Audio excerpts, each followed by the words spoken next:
नमस्कार, मी हर्षला महाजॉब कट्टा या आपल्या YouTube चॅनल मध्ये तुम्हा सगळ्यांचं स्वागत करते। तर मित्रांनो, या ठिकाणी आज नवीन जाहिरात तुमच्यासाठी घेऊन आलेली आहे। ती आहे बृहन्मुंबई महानगरपालिका म्हणजेच BMC मध्ये 1846 पदांसाठी मित्रांनो या ठिकाणी जागा निघालेल्या आहेत। खूप मोठ्या संख्येने या ठिकाणी जागा निघालेल्या आहेत। तर नक्की तुम्हाला अप्लाय करायचं आहे। काय क्रायटेरिया असणार आहे हे डिटेल मध्ये मी सांगणारच आहे, पण त्याआधी तुम्हाला एक सांगायचं आहे की BMC ची या आधी एक जाहिरात प्रसिद्ध झाली होती।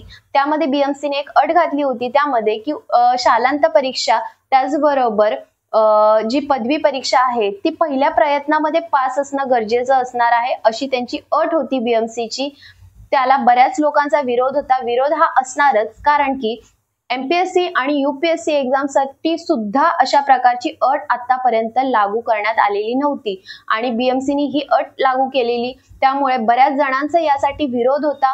बरेच जे असे विद्यार्थी आहेत की BMC एक्झामसाठी वाट बघत होते आणि ही एक्झाम जाहिरात प्रसिद्ध झाल्याच्या नंतर जेव्हा BMC ची ही अट बघितली त्यावेळेस बऱ्याच विद्यार्थी नाराज झाले होते आणि बऱ्याच विरोधानंतर आता BMC ला ही अट रद्द करावी लागलेली आहे।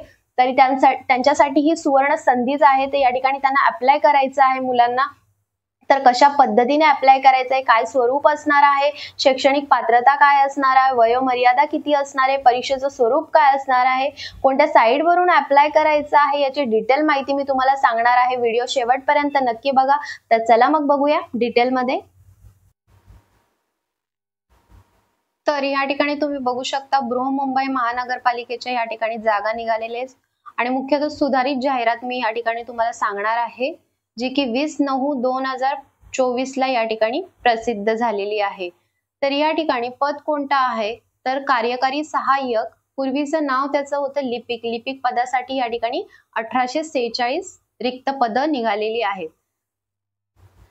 या ठिकाणी तुम्ही बघू शकता। आता आपण या ठिकाणी बघणार आहोत की अर्हता काय असणार आहे, म्हणजेच क्वालिफिकेशन काय असणार आहे।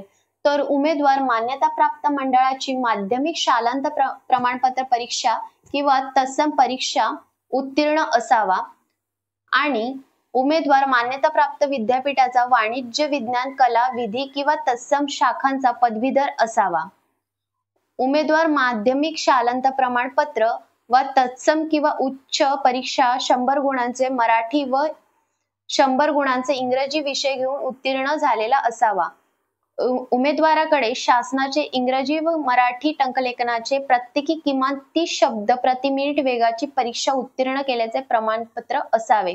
या ठिकाणी मित्रांनो, मराठी आणि इंग्रजी टंकलेखन म्हणजे टायपिंग साठी फक्त 30 स्पीड सर्टिफिकेट या ठिकाणी तुम्हाला लागणार आहे। तर 40 नाही लागणार आहे, फक्त 30 मराठी आणि इंग्रजी अशा प्रकारे या ठिकाणी लागणार आहे सर्टिफिकेट। त्याचबरोबर उमेदवार MSCIT परीक्षा उत्तीर्ण असल्याचे प्रमाणपत्र या ठिकाणी तुम्हाला सादर करायचे आहे। त्यानंतर आपण या ठिकाणी बघणार आहोत वयोमर्यादा। वयोमर्यादात म्हणजे एज या ठिकाणी किती असणार आहे।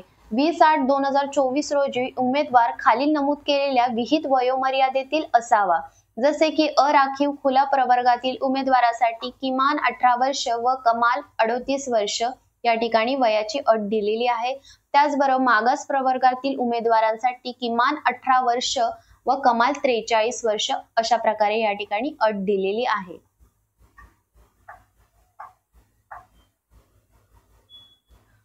त्यानंतर या ठिकाणी आपण आता निवडीचे निकष बघणार आहोत। निवड कशा पद्धतीने केली जाणार आहे।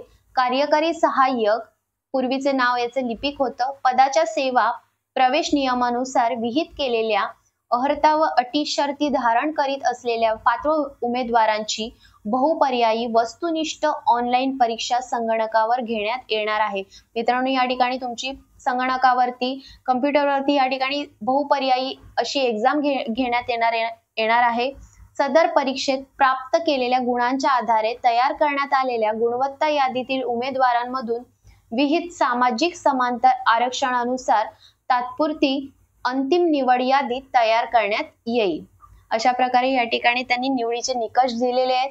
त्याचबरोबर कार्यकारी सहाय्यक पदासाठी बहुपर्यायी वस्तुनिष्ठ ऑनलाईन परीक्षेच्या प्रश्नपत्रिकेचा दर्जा पदवी परीक्षेच्या दर्जाच्या समान राहील। या ठिकाणी जो आपण आता दर्जा बघितला परीक्षेचा तो काय असणार आहे, तर पदवी परीक्षेचा या ठिकाणी जे लेवल असणार आहे प्रश्नपत्रिकेची ती पदवी परीक्षेच्या दर्जाची असणार आहे। परंतु त्यापैकी जे मराठी आणि इंग्रजी हे दोन विषय आहेत त्याचा जो दर्जा असणार आहे प्रश्नपत्रिकेचा तो कशा प्रकारे असणार आहे, तो उच्च माध्यमिक शालांत परीक्षेच्या 12वी म्हणजेच दर्जाच्या समान राहील। म्हणजे जे मराठी आणि इंग्रजी या ठिकाणी व्याकरण विचारले जाणार आहे ते कोणत्या दर्जाचे असणार आहे, 12वीच्या परीक्षेच्या दर्जाचे या ठिकाणी असणार आहे। सदर पदाकरिता घेण्यात येणाऱ्या बहुपर्यायी वस्तुनिष्ठ ऑनलाईन परीक्षेचे स्वरूप पुढील प्रमाणे। तर मित्रांनो या ठिकाणी आता आपण परीक्षेचं स्वरूप बघणार आहे। मराठी भाषा व्याकरण एकूण प्रश्न 25 आहेत, एकूण गुण दिलेले आहेत या ठिकाणी 50। म्हणजेच या ठिकाणी एक प्रश्न तुम्हाला या ठिकाणी 2 मार्काला विचारण्यात आलेला आहे। इंग्रजी भाषा व्याकरण या ठिकाणी 25 प्रश्न 50 मार्काला, सामान्य ज्ञान 25 प्रश्न 50 मार्काला असणार आहेत। त्याचबरोबर बौद्धिक चाचणी 25 प्रश्न 50 मार्काला या ठिकाणी असणार आहे। परीक्षेचं स्वरूप असणार मराठीमध्येच असणार आहे। असे टोटल एकूण तुम्हाला प्रश्न विचारले जाणार आहे 100, त्याचे गुण दिलेले आहेत 200, 100 मिनिटे या ठिकाणी कालावधी असणार आहे परीक्षेचा। त्याचबरोबर ऑनलाईन पद्धतीने अर्ज सादर करण्यासाठी, ऑनलाईन पद्धतीने परीक्षा शुल्क भरण्यासाठी अंतिम दिनांक दिलेली आहे या ठिकाणी 11/10/2024 या ठिकाणी दिलेली आहे। रात्री तुम्ही 12 वाजेपर्यंत या ठिकाणी हा फॉर्म भरू शकता। ठीक आहे, या ठिकाणी शुल्क किती आकारण्यात आलेला आहे, तर खुल्या प्रवर्गासाठी या ठिकाणी 1000 रुपये या ठिकाणी, त्याचबरोबर या ठिकाणी वस्तू व सेवा कर GST या ठिकाणी आकारण्यात येईल। त्याचबरोबर मागास प्रवर्गातील उमेदवारांकरिता 900 रुपये आहे। अशा प्रकारे या ठिकाणी शुल्क आकारण्यात आलेलं आहे। या ठिकाणी मी तुम्हाला सविस्तर माहिती दिलेली आहे। त्याचबरोबर याची जी PDF फाईल आहे ती सुद्धा तुम्हाला डिस्क्रिप्शन बॉक्स मध्ये खाली दिलेली आहे। त्याचबरोबर याची ऑफिशियल साइट सुद्धा दिलेली आहे, त्या ठिकाणी जाऊन पूर्ण डिटेल माहिती आधी वाचून घ्या। त्याचबरोबर तो जो क्रायटेरिया आहे त्यामध्ये जर तुम्ही बसत असाल तर त्या ठिकाणी नक्की अप्लाय करा, खूप चांगली संधी आहे। तर चला मग भेटूया नवीन अशा जॉब अपडेट व्हिडिओ मध्ये। धन्यवाद।